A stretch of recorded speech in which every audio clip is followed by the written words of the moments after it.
Shalom saudara-saudara, berjumpa kembali bersama dengan saya dalam kasih-Nya. Apa kabar kita semua? Saya berdoa kabar kita selalu baik-baik saja. Amin. Saudara, apapun menjadi aktivitas kita sepanjang hari ini, kiranya kita diberkati oleh Tuhan dengan melimpah-limpah. Amin. Saudara, video kali ini kita akan mendengar penjelasan dari seorang dosen, tentunya di Universitas Islam, yang membahas tentang kitab-kitab, khususnya juga kitab Al-Quran. Saudara, mari kita lihat langsung cuplikan berikut ini. Benar.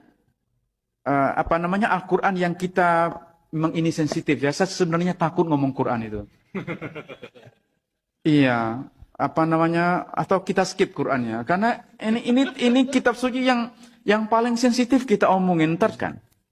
Proses editing Al-Quran itu masih terjadi pada masa Abdul Malik bin Marwan. Dan di antara anggota komite yang dibentuk oleh Abdul Malik bin Marwan ini, mereka berjumlah 6 orang, itu terjadi perdebatan tentang bagaimana ini dibaca, apa yang perlu dimasukkan, apa yang tidak dimasukkan. Ya memang, ya ini kitab suci kita ya, masa iya Quran diedit gitu. Terus apa bahasa yang lebih sopan kira-kira? Mengedit Al-Quran itu kan berat sekali ya. Saya paham, Anda pasti susah menerima ini ya tentang sejarah teks Al-Quran. Lagi-lagi ya kita cenderung menganggap sejarah teks Al-Quran itu sebagai sesuatu yang unik, sesuatu yang berbeda dibandingkan kitab suci agama-agama lain. Karena semua kitab suci agama lain itu formasi dan kanonisasinya menjadi seperti yang kita lihat sekarang itu terjadi dalam waktu yang panjang. Ya, kitab Taurat yang kita sebut sebagai the Hebrew Bible, kitab Ibrani itu membutuhkan ribuan tahun dari sejak Nabi Musa.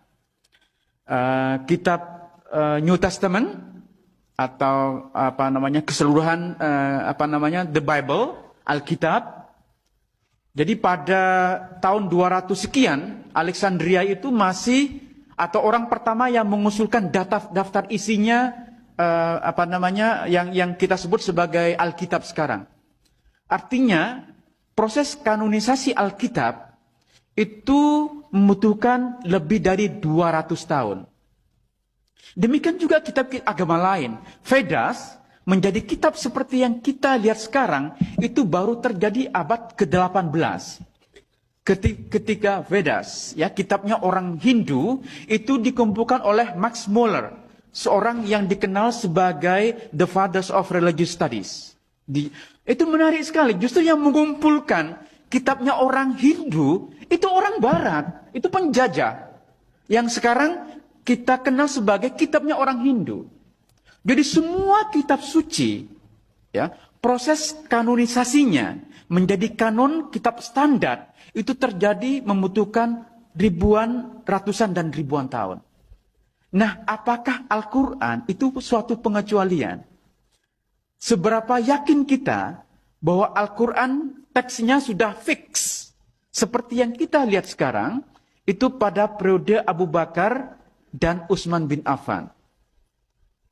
Kita sangat meyakini memang bahwa kitab Al-Quran yang sampai kepada kita sekarang itu diproduksi pada periode Utsman bin Affan. Ya, itu keyakinan kita. Ya, kalau Anda lihat Quran yang ada di depan kita ini, kita yakini ini adalah kitab yang sama yang diproduksi pada periode Utsman bin Affan. Ya. Jangan salah, kitab yang ada, Al-Quran yang ada di depan kita, itu diproduksi tahun 1924 di Kairo. Ya, belakangan sekali. Jadi kitab Quran standar yang ada di mana-mana, termasuk yang di depan kita sekarang, itu adalah produk dari komite yang dibuat oleh Menteri Dalam Negeri di Mesir dan terbit pertama kali tahun 1924. Dan kenapa kemudian lahir menjadi kitab standar? Karena waktu itu, seperti halnya sekarang, Mesir itu menjadi kiblat orang-orang yang ingin mencari ilmu dari berbagai negara. Nah, para mahasiswa yang datang ke Mesir, itu umumnya membawa Qur'annya sendiri-sendiri. Ada yang membawa dari Yaman, ada yang membawa dari Turki, dari Jakarta, dari Indonesia, dan dalam banyak edisi ada perbedaan-perbedaan. Ya, kan terutama di Yaman, di Maroko, mereka membaca Quran dengan cara berbeda dengan kita. Itu harus kita tahu, ya. Dan kita juga tahu bahwa minimal ada 7 bacaan Quran yang dibenarkan. Jadi ketika Al-Quran versi tertentu dari yang diterbitkan oleh satu negara berbeda, bukan salah. Karena mereka menuliskan itu sesuai dengan bacaan yang mereka ikuti. Bacaan yang umumnya diikuti oleh kita di Indonesia, itu bacaan Asim. Ya. Nah, di negara-negara lain mereka menggunakan bacaan yang berbeda. Nah, ini bagi pemerintah Mesir dikhawatirkan akan membingungkan. Ketika mahasiswa dari berbagai negara itu membawa Qur'annya dengan versi yang berbeda-beda. Maka kemudian dibentuklah satu komite untuk menyatukan versi Al-Quran. Setelah melalui berbagai perdebatan, karena banyak yang tidak setuju, termasuk juga untuk mencetak Al-Quran, karena khawatir bahannya najis katanya. Apalagi mesinnya dibuat oleh orang kafir. Jadi banyak yang tidak setuju bahwa Al-Quran itu akan dicetak. Tetapi walaupun ada banyak penolakan, komite yang dibentuk oleh Kementerian Dalam Negeri di Mesir berhasil menerbitkan pertama kali tahun 1924. Karena sokongan rial Saudi Arabia yang luar biasa, maka kemudian dengan sponsor uang Saudi, Al-Quran yang diterbitkan tahun 24 itulah yang kemudian disebar ke seluruh dunia, termasuk yang kita miliki di Indonesia sekarang.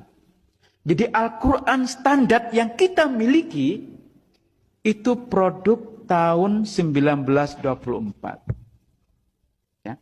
Nah, oke, sudah. Tapi kan bukankah di depannya ditulis Rosem Osmani? Ya. Setiap Quran biasanya dipakai artikel Rosem Osmani. Artinya ini naskah berasal dari Utsman. Itu kan yang kita yakini. Oke, baik. Tapi apakah benar Al-Quran yang kita memang ini sensitif ya? Saya sebenarnya takut ngomong Quran itu. Iya, atau kita skip Qurannya, karena ini kitab suci yang paling sensitif kita omongin. Ntar saya dibilang ini kok mengkritik Al-Quran. Saya tidak mengkritik Al-Qurannya ya. Ini harus Anda pahami. Yang saya persoalkan itu adalah sejarahnya, sejarah teks. Pemahaman historis kita tentang bagaimana Al-Quran ini terbentuk. Jadi jangan salah, nanti ada yang ngutip. Ini katanya orang lahir di ngajar di barat mengkritik Al-Quran. Tidak benar, saya tidak mengkritik Al-Quran.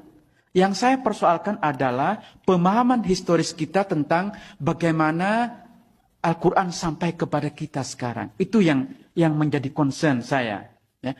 Nah, jadi seperti halnya kitab-kitab suci agama lain, Al-Quran pun sebenarnya formasinya atau kanonisasinya menjadi kitab yang ada sekarang itu terjadi secara gradual. Kalau Anda baca kitab Ibnu Abi Daud Al-Sijistani yang berjudul Kitabul Masahif, ya, bahkan judulnya saja menarik, Kitabul Masahif. Artinya Masahif itu jamak dari mushaf. Artinya lebih dari satu mushaf, ada banyak mushaf. Ya. Nah, Al-Sijistani ini bercerita tentang inisiatif dari khalifah kelima dari Bani Umayyah, namanya Abdul Malik bin Marwan. Jadi Abdul Malik bin Marwan, khalifah kelima dari Bani Umayyah, bersama gubernurnya di Irak, bernama Hajjaj bin Yusuf, mereka berdua membentuk satu komite untuk mengedit Al-Quran. Coba bayangkan, proses editing Al-Quran itu masih terjadi pada masa Abdul Malik bin Marwan. Dan di antara anggota komite yang dibentuk oleh Abdul Malik bin Marwan ini, mereka berjumlah 6 orang, itu terjadi perdebatan tentang bagaimana ini dibaca, apa yang perlu dimasukkan, apa yang tidak dimasukkan. Ya memang, ya ini kitab suci kita ya, masa iya Quran diedit gitu. Terus apa bahasa yang lebih sopan kira-kira? Mengedit Al-Quran itu kan berat sekali ya. Saya paham, Anda pasti susah menerima ini ya. Paham, Tetapi gini lah, ulama-ulama awal itu masih berdebat tentang apa yang perlu dimasukkan, apa yang dihilangkan, apa yang salah, apa yang benar. Ya. Mereka dulu tuh terbiasa berdebat tentang ini. Kita yang hidup di abad 21 itu lebih picik pikiran kita. Kita lebih tertutup. Ya. Maka Al-Quran ini sekarang menjadi kitab yang tidak mungkin kita otak-atik. Jadi ketika saya pernah nulis di Jotan tentang rekonstruksi surah Al-Kafirun, itu heboh, mengotak-atik Al-Quran. Padahal yang saya lakukan itu penelitian ilmiah. Itu berdasarkan teks-teks kuno Al-Quran yang sekarang ditemukan di berbagai belahan. Mari kita... Nah, saudara-saudara, terima kasih buat saudara yang sudah menonton video ini dari awal pertengahan sampai akhir. Kiranya kita mengambil suatu hikmah dari video yang sudah kita dengar pada hari ini. Saudara diberkati oleh Tuhan, dan kiranya kita sebagai umat menjadi umat yang cerdas dalam memilih setiap agama, dalam memilih setiap pengajaran yang diajarkan kepada kita. Saudara, silakan kirim komentar saudara di bawah di kolom komentar, dan pastikan berkomentarlah dengan bijak supaya orang-orang yang melihat video ini mereka pun diberkati dan mereka pun mau belajar ke depannya lebih baik lagi. Kiranya Tuhan memberkati kita. Shalom.